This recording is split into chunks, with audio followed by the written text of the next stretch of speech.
Bonjour à chacun et à tous. Mon nom c'est Tranquillin Alia. Je suis un professeur certifié des SVT dans les lycées et collèges du Bénin.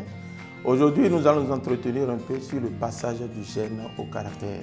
Mais avant, il me plaît de rappeler quelques gestes barrières pour empêcher la propagation du coronavirus dans notre pays. Il s'agit de se laver les mains régulièrement à l'eau et au savon, éviter les déplacements, mais si on est obligé de sortir, il faut porter systématiquement les masques. Et enfin, respecter une distanciation sociale d'au moins 1 mètre. Place maintenant au cours du jour. On avait dit que nous allons parler un peu du passage du gène au caractère, qui n'est qu'une portion de la SA1 intitulée l'information génétique, nature, localisation, expression et mécanisme de transmission. Donc dans cet SA, on avait eu à parler un peu de comment est-ce que le gène détermine les caractères. On a essayé de comprendre ce qu'on entend par information génétique. On a su que l'information génétique n'est rien d'autre qu'une potentialité qui est portée par les gènes, contenue dans le noyau responsable des caractères et qui est transmissible de génération en génération. Et qu'on n'hérite pas d'un caractère, mais on hérite plutôt des gènes qui déterminent les différents types de caractères. Donc on veut comprendre comment est-ce que le gène détermine le caractère. Donc voilà un peu l'objectif de notre cours d'aujourd'hui. Donc gène détermine le caractère, donc passage du gène au caractère. Donc nous allons partir du gène et finalement nous allons pouvoir expliquer, montrer comment est-ce que ce gène détermine les différents caractères. Donc pour passer du gène aux différents caractères, il faut passer par la synthèse des protéines. Donc la première notion que nous allons développer ici, c'est la synthèse des protéines, puisque on avait eu à expliquer que c'est la protéine qui est responsable de nos caractères. Donc nous allons d'abord, dans un premier temps, expliquer la synthèse des protéines. Et dans un deuxième temps, nous allons pouvoir expliquer comment est-ce que cette protéine arrive à s'exprimer sous forme de caractère, donc la maturation de ces protéines. Maturation des protéines. Maintenant, revenons d'abord au niveau de la synthèse des protéines. La protéine, on sait que c'est une association de plusieurs acides aminés qui forment donc une protéine. Donc pour que nous ayons une protéine, il faut d'abord qu'on parte du gène. Et qu'est-ce que le gène? On a dit que le gène est une portion de la molécule d'ADN qui est localisée sur les chromosomes. Et ce sont ces chromosomes qu'on hérite de nos parents et ce sont ces chromosomes qui portent le gène en question qui va pouvoir déterminer nos caractères plus tard. Donc, nous allons partir alors de ce gène qui est sur les chromosomes. Et comment est-ce que ce gène arrive à s'exprimer sous forme de caractère? On a dit que le gène est une portion de la molécule d'ADN. Donc, parler de la synthèse des protéines, nous allons le faire en 2 grandes étapes. Il y a d'abord la transcription. Dans la transcription et en deuxième étape, nous allons parler de la traduction. Donc, transcription et la traduction sont les 2 grandes étapes qui permettent donc de parler de la synthèse des protéines. Nous allons d'abord aborder la transcription. La transcription, c'est comment est-ce qu'on peut quitter le gène pour avoir l'ARN messager. Il faut d'abord se rappeler que le gène est une portion de la molécule d'ADN. Et c'est cette molécule d'ADN qui détermine la synthèse des protéines. Maintenant, puisque chez les eucaryotes, l'ADN se trouve dans le noyau et que la synthèse des protéines se trouve dans le cytoplasme, l'ADN ne peut pas quitter le noyau pour diriger quelque chose qui se passe dans le cytoplasme. Pour cela, alors, il faut un intermédiaire entre l'ADN et la protéine. Donc, l'ADN permet donc de subir ce qu'on appelle la transcription, pour donner l'ARN messager. Donc, la transcription n'est rien d'autre que le passage de l'ADN à l'ARN messager. Voilà ce qu'on retient au niveau de la transcription. Maintenant, passage de l'ADN à l'ARN messager, la transcription se fait également en plusieurs étapes. On a d'abord la formation de ce qu'on va appeler l'ARN pré-messager. L'ARN pré-messager qui se forme à partir d'un des brins de la molécule d'ADN. Il faut noter que chez les espèces eucaryotes, lorsqu'on parle d'eucaryotes, ce sont les espèces dont les cellules renferment de vrais noyaux. Donc, chez les eucaryotes, l'ADN est constitué des portions utiles, des portions informatives qu'on appelle des exons et des portions non informatives qu'on appelle des introns. Donc, introns et exons, les deux n'interviennent pas tous dans la formation de l'ARN messager. Les introns seront rejetés tout à l'heure et les exons seront acceptés dans la transcription. Mais pour avoir l'ARN pré-messager, c'est la totalité d'abord de la molécule d'ADN qui est transcrite en ARN pré-messager. Donc, transcription, il y a d'abord formation de l'ARN pré-messager. Et cet ARN pré-messager qui est formé, elle est formée sous le contrôle enzymatique. Il y a ce qu'on appelle l'ADN polymérase qui intervient dans cette, il y a ce qu'on appelle l'ARN polymérase plutôt qui intervient dans cette formation de l'ARN messager. Donc, l'ARN polymérase utilise l'un des brins de la molécule d'ADN. La molécule d'ADN a deux brins. Il y a un brin qu'on appelle brin transcrit, un brin qu'on appelle le brin non transcrit. Donc, l'ARN polymérase, qui est l'enzyme, utilise l'un des brins. Il peut utiliser le brin transcrit comme le brin non transcrit. Lorsqu'il utilise le brin non transcrit, il suffit simplement de remplacer la thymine par l'uracile dans ce brin non transcrit pour avoir l'ARN messager. Mais si c'est le brin transcrit qu'on te donne, si tu n'es pas très intelligent, il faut chercher d'abord le brin non transcrit par complémentarité directe et ensuite remplacer les thymines que tu auras dedans par l'uracile pour avoir le brin non, pour avoir plutôt l'ARN messager, ce qu'on doit appeler d'abord l'ARN pré-messager, puisque cet ARN messager obtenu n'est pas encore suffisamment prêt pour garder un message. Donc, on l'appelle d'abord l'ARN pré-messager. Donc, l'ARN pré-messager, alors, qui est formé, va subir une deuxième étape qu'on appelle la maturation.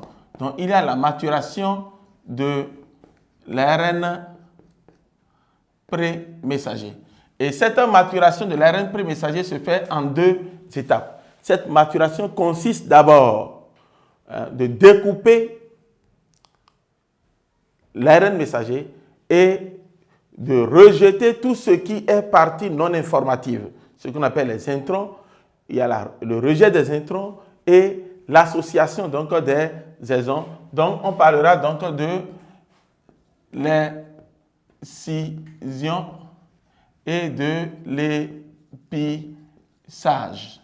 L'incision et l'épissage, l'incision qui consiste donc à rejeter les parties non informatives et l'épissage qui consiste donc à raccommoder les parties informatives qu'on appelle les exons. Donc, les parties non informatives, on les a appelées les introns qui seront rejetés. Donc, ces introns ne vont pas rentrer dans la molécule d'ARN qui sera totalement formée. Donc, excision et épissage, ces deux événements vont nous permettre d'obtenir donc obtention de l'ARN messager. Donc, l'ARN messager est obtenu à l'issue donc de la formation de l'ARN pré-messager qui va subir une maturation pour donner l'ARN messager en question. Et c'est l'intermédiaire qu'il y a entre l'ADN et la protéine qui va s'exprimer sous forme de caractère plus tard. Puisqu'on a dit tout à l'heure que l'ADN, lui, se trouve dans le noyau, alors que la synthèse des protéines se trouve dans le cytoplasme. Maintenant, l'ADN ne pouvant pas quitter alors le noyau pour le cytoplasme, doit tout faire pour nous donner un intermédiaire, un messager, doit envoyer un messager, et ce messager alors qui est obtenu, c'est donc l'ARN messager qui va pouvoir alors quitter le noyau pour rentrer dans le cytoplasme, et c'est dans ce cytoplasme qui va se dérouler la deuxième étape de la synthèse des protéines, ce qu'on appelle donc la traduction. Donc l'ARN messager formé va quitter le noyau à travers les pores nucléaires pour rentrer dans le cytoplasme pour subir ce qu'on appelle la traduction. Maintenant, parlons un peu de la traduction alors. La traduction se déroule en 3 étapes. En 3 étapes, nous avons l'initiation, il y a ce qu'on appelle l'élongation et la terminaison. Nous allons aborder chacune de ces étapes. Donc, tout à l'heure, on a dit que la transcription se déroule dans le noyau et la traduction se déroule dans le cytoplasme.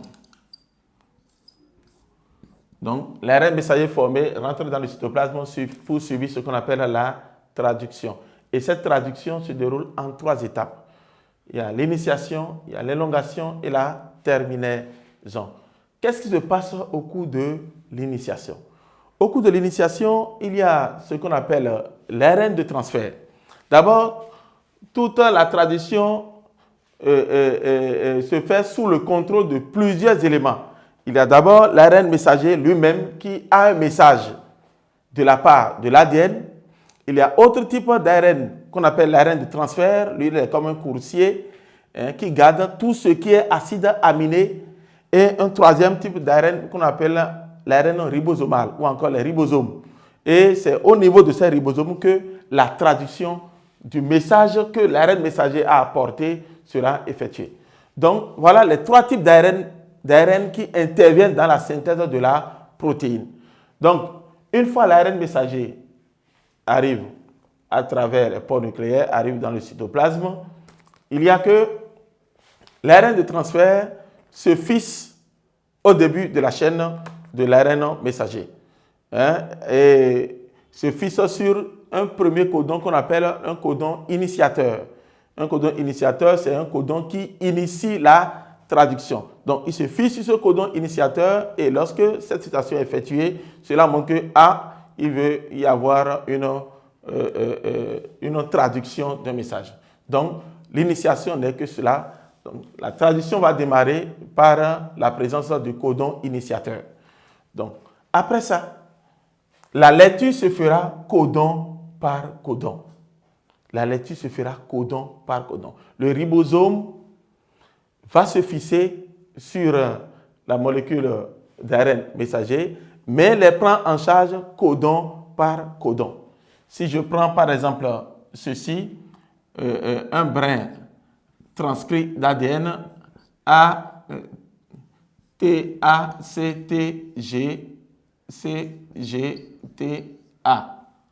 Un triplet, un triplet, un triplet. Voilà, j'ai un brin transcrit d'ADN. À partir de ce brin transcrit d'ADN, je veux avoir l'ARN messager. J'ai dit tout à l'heure que pour avoir l'ARN messager, il faut garder simplement en tête ceci, remplacer la thymine par l'uracile dans le brin non transcrit. Pour avoir l'ARN messager, il faut remplacer simplement la thymine par l'uracile dans le brin non transcrit. Maintenant, on m'a donné un brin transcrit, donc je peux chercher alors rapidement mon brin non transcrit. Et pour avoir le brin non transcrit, c'est une complémentarité directe qu'on fait. Donc, on sait que la thymine est complémentaire à l'adénine, l'adénine complémentaire à la thymine, la cytosine complémentaire à la guanine, la thymine à l'adénine, guanine, cytosine, adénine, thymine, adénine. Voilà le brin non transcrit que j'ai.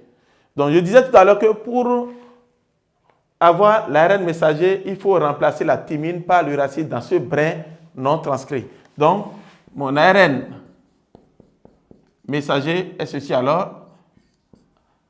U, G, A, G, C, A, U, A.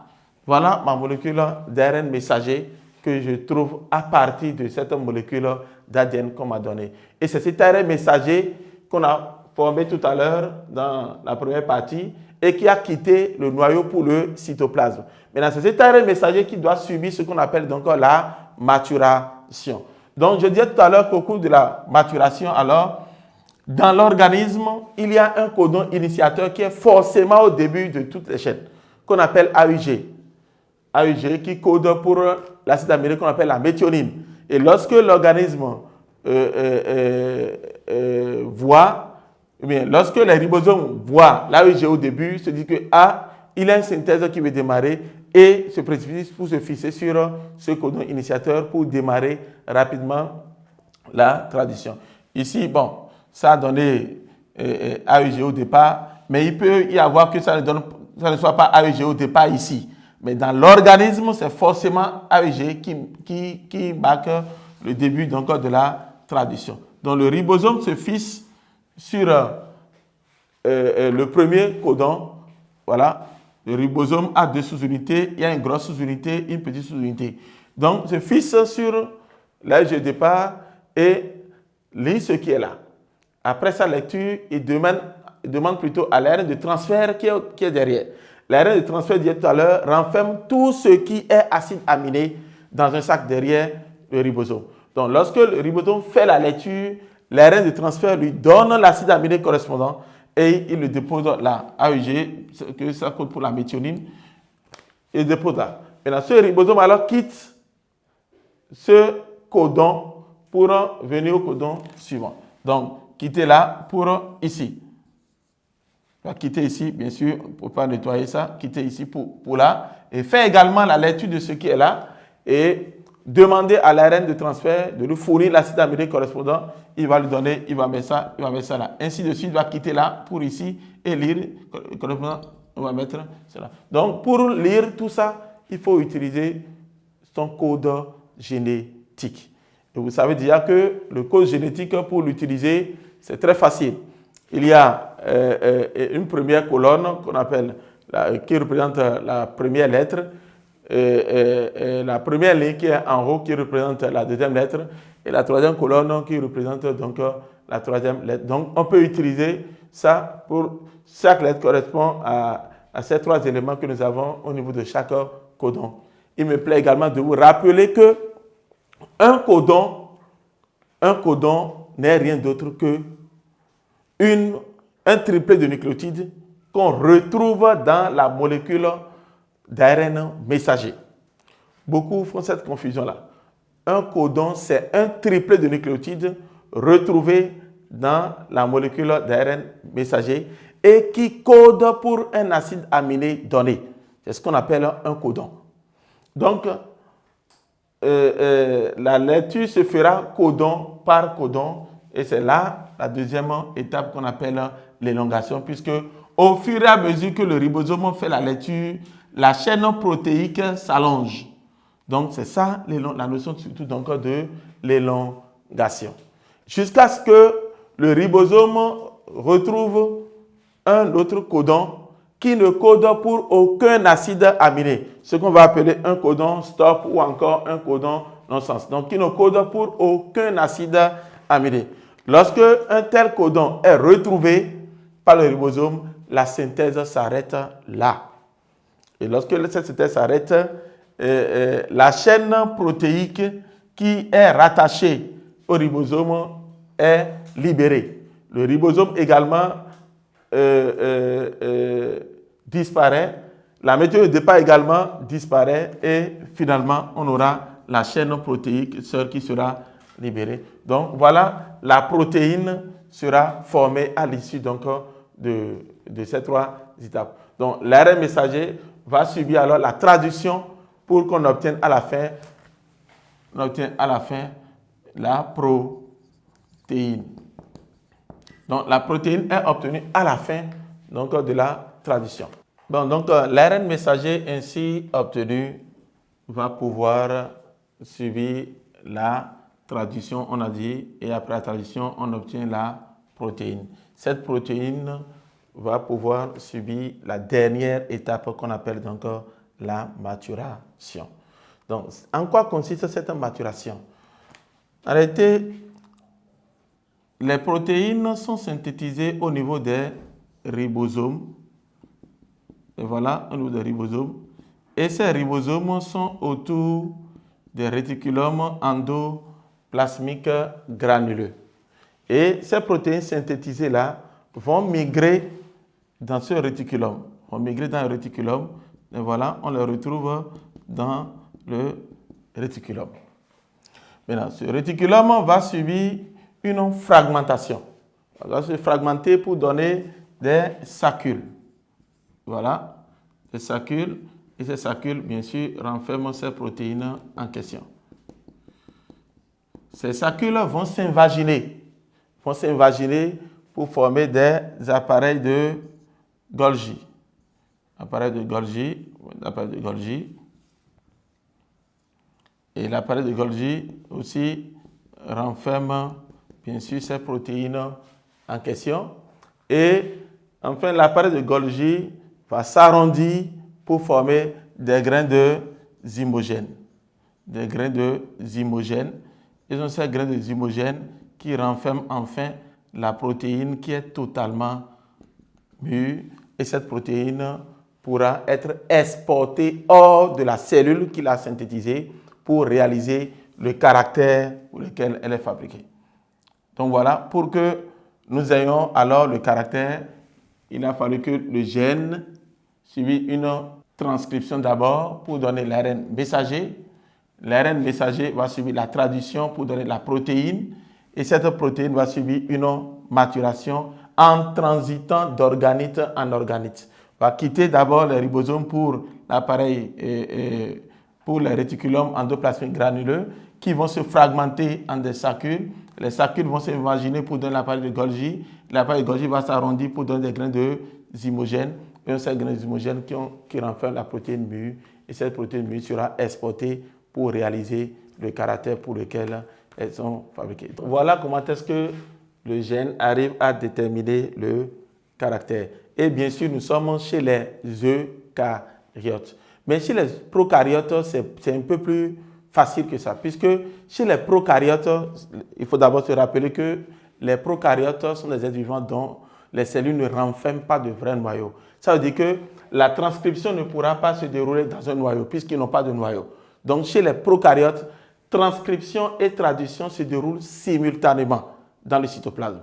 Ce qui fait que la synthèse des protéines chez les prokaryotes est plus rapide que chez les eucaryotes, du fait qu'il n'y a pas de noyau chez ces prokaryotes et donc il n'y a pas la formation de l'ARN pré-messager, il n'y a pas maturation de l'ARN, il n'y a rien de tout ça. Donc on quitte directement. Si une portion subit la transcription, cette portion est traduite en même temps en protéines. Nous voici à présent à la fin de ce cours et je vous remercie beaucoup de l'avoir suivi. J'espère que ce cours sera très utile pour vous, surtout en cette période de pandémie. Mais il me plaît aussi de vous rappeler de respecter toujours les règles que l'État a mises en jeu pour éviter la propagation de ce virus dans notre pays. Merci et à bientôt.